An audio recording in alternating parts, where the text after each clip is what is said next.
나이가 들수록 이런 생각 해보신 적 있으신가요? 왜 더 외로운 걸까?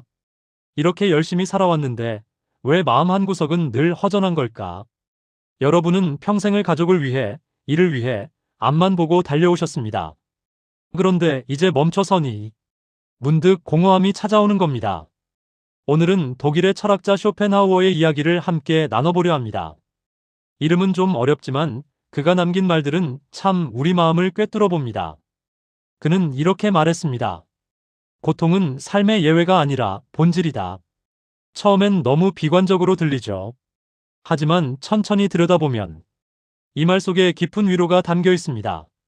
고통은 나만 겪는 특별한 불행이 아니라는 것, 살아있는 모든 사람이 겪는 일상이라는 것, 이 진실을 인정하는 것만으로도 우리는 조금 더 자유로워질 수 있습니다. 우리는 살면서 늘 물어왔습니다. 왜 사는 게 이렇게 힘든 걸까?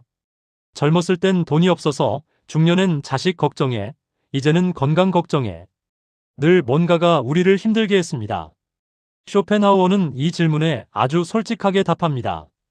인간이 고통을 겪는 건 불행해서가 아니라 살아있기 때문이다. 살아있기 때문이라고요. 그런데 왜 우리는 계속 힘든 걸까요? 그는 그 이유를 욕망 때문이라고 말합니다. 어릴 때는 이런 생각했죠. 돈만 좀 벌면 행복할 텐데. 한 가지를 이루면 곧바로 다음 욕망이 고개를 듭니다.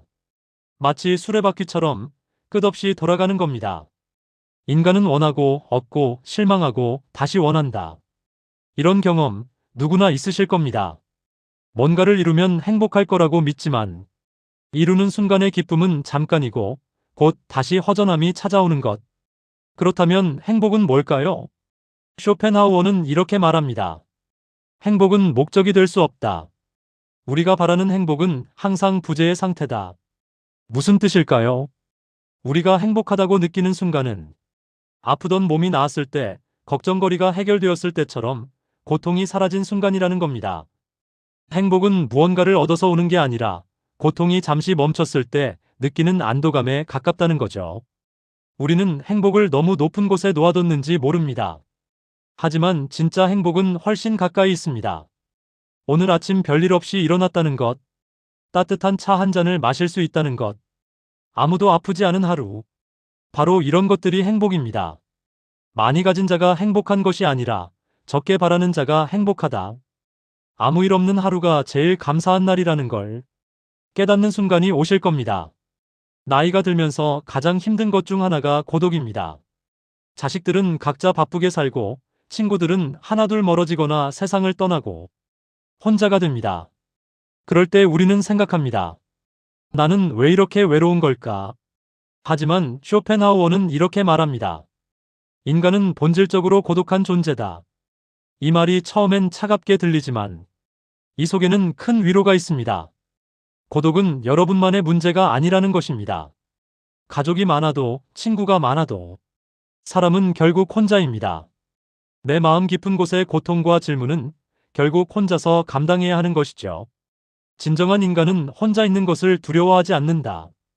고독을 두려워하면 우리는 자꾸 타인에게 기대려 합니다. 누군가 날 이해해주길, 위로해주길, 채워주길 바라는 거죠. 하지만 타인은 결코 내 빈자리를 완벽히 채워줄 수 없습니다. 그래서 우리는 또 실망하고 더 깊은 외로움에 빠지게 됩니다. 쇼펜하우어는 이런 표현을 썼습니다.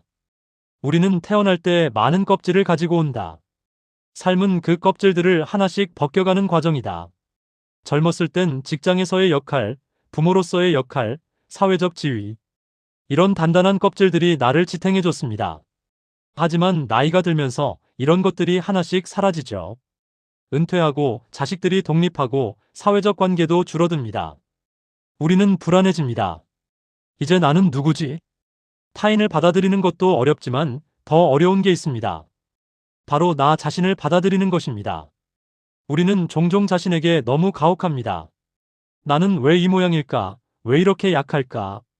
하지만 쇼펜하우어는 말합니다. 인간은 원래 불완전한 존재라고. 불안해도 되고 흔들려도 되고 무기력할 때도 있다고요.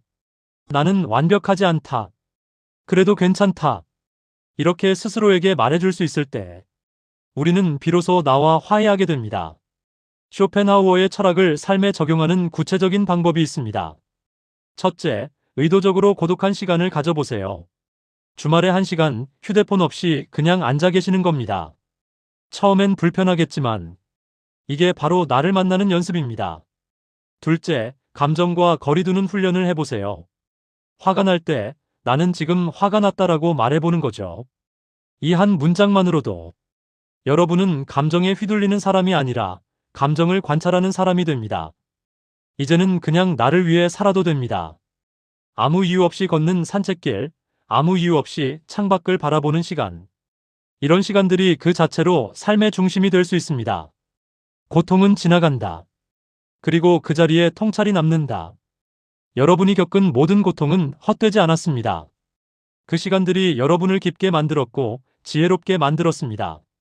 지금 느끼는 외로움도 고통도 허전함도 모두 의미가 있습니다. 그것은 여러분이 여전히 살아있다는 증거입니다. 쇼펜하우어는 말합니다. 우리는 위대하게 살 필요 없다. 그저 지금 이 순간을 성실하게 견뎌내는 것. 그게 철학이고 그게 인간의 힘이다. 여러분은 이미 잘 살아내고 있습니다.